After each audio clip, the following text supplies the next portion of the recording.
далечни и те не са вечни. Санкции! Глоби!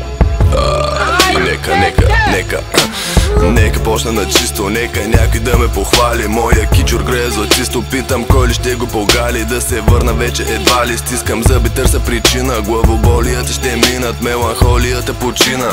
Явно тази година всеки иска нещо да каже, измислено да е даже, мнозинството пак ще го смаже. Вече гледам да не ги мисля, твърде много ме натоварват. Ясно строго ще ни обарват и от нерви ще ни изкарват. Искам да се будя в 8 вечер, да си лягам в 12 и от сладък съм да съм носен, но с кошмарите запознай се.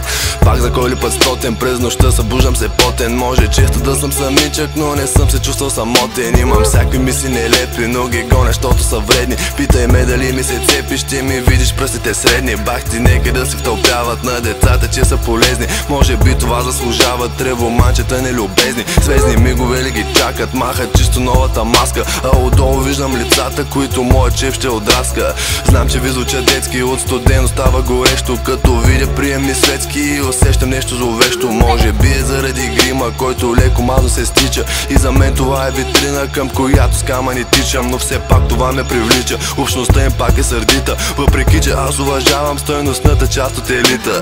Днес не вярвам на нищо, ако щеш ме слушай, така е. Особено на неща, за които няма как да се знае. Извървяните километри носят болка на всяка става. Знаеш, че римите ми са тетрис, който трябва да се сглобява. Пак сърцето ми оглупява, защото вижда нещо красиво и си връща част от вкуса на чувството да бъде щастливо. Вече знам защо ми е криво, но ще го запазя в тайна. Болката е необичайна, май направо сменям дизайна. Дай на мен да седна до тебе, мога на ръка да ти гледам. Дали познавам, питаш, а небе, цял живот ще ти бъда предан.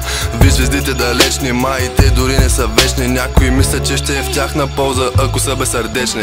Срещаш ме и очакваш да ти кажа аз здравей, но не дей.